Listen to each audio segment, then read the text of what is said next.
हर इंसान खुद को अच्छा समझता है जब तक पावर उसके हाथ में नहीं आती।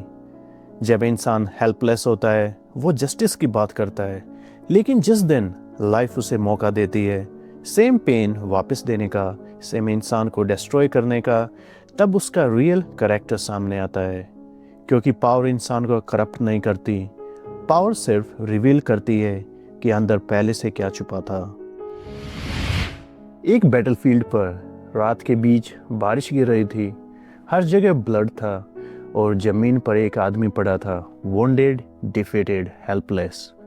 उसके सामने खड़ा था एक वॉरियर, हाथ में स्वॉर्ड, आंखों में वो पेन जो सालों से साइलेंट था। ये वही एनिमी था जिसने कभी उसका घर जलाया था, उसका परिवार छीना था, उसकी दुनिया तोड़ दी थी। और अब पहली बार पावर वॉरियर के हाथ में थी। एनिमी हेल्पलेस था, स्वॉर्ड रेडी थी और पीछे सोल्जर्स चिल्ला रहे थे, फिनिश हिम, मार दो इसे, यही जस्टिस है।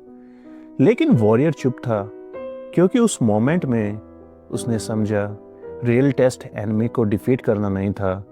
रियल टेस्ट होता है एनिमी डिफीट होने के बाद इंसान खुद क्या बन जाता है। मॉडर्न लाइफ में स्वॉर्ड्स नहीं होती, लेकिन रिवेंज के वेपन्स और डेंजरस हो गए हैं। Secrets, old chats, office politics, public exposure, social media humiliation. किसी की इमेज तोड़ने का चांस, किसी को एम्बेरस करने का चांस, किसी को वही पेन फील कराने का चांस जो कभी उसने हमें दिया था। और जब ये चांस मिलता है अंदर से आवाज़ आती है, अब मेरी बारी, अब इसे पता चलेगा, अब मैं भी वही करूँगा। इसी मोमेंट में इंसान अपने आप से सबसे बड़ा झूठ बोलता है। वो कहता है आई जस्ट वॉन्ट जस्टिस, लेकिन अंदर से कई बार वो जस्टिस नहीं चाहता, वो रिवेंज चाहता है।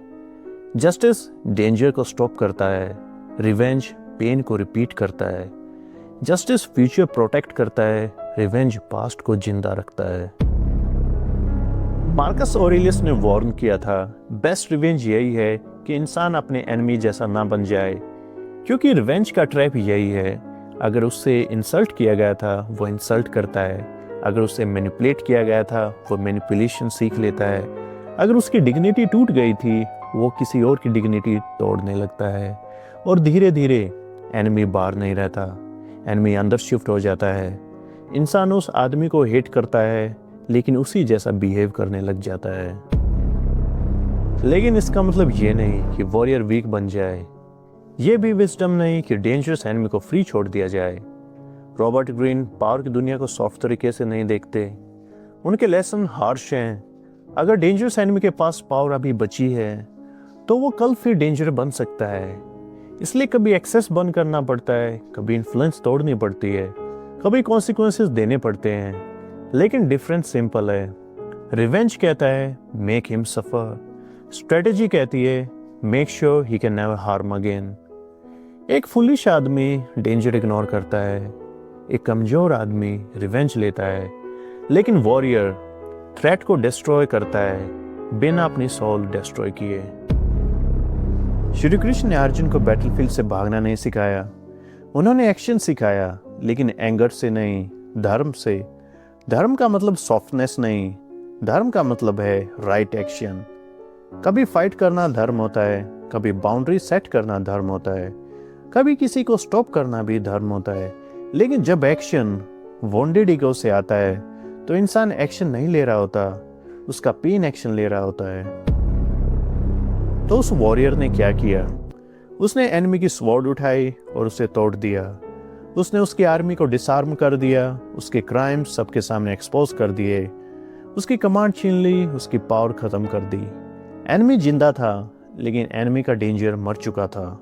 यही रियल पावर थी। वॉरियर ने एनिमी को फ्री नहीं छोड़ा, वॉरियर ने नफरत में एनिमी को डिस्ट्रॉय नहीं किया, उसने थ्रेट खत्म किया और अपना कैरेक्टर बचा लिया।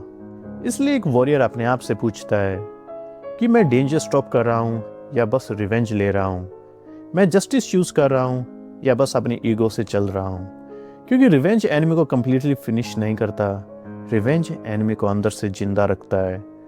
उस रात वॉरियर ने अपने एनिमी को नहीं बचाया, उसने अपने आप को बचाया, रिवेंज से, हेट्रेड से और उस मॉन्स्टर से जो हर वुंडेड इंसान के अंदर छुपा बैठा है।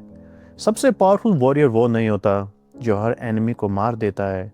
सबसे पावरफुल वॉरियर वो होता है जो एनिमी को डिफीट करने के बाद भी अपने अंदर के मॉन्स्टर को जीतने नहीं देता।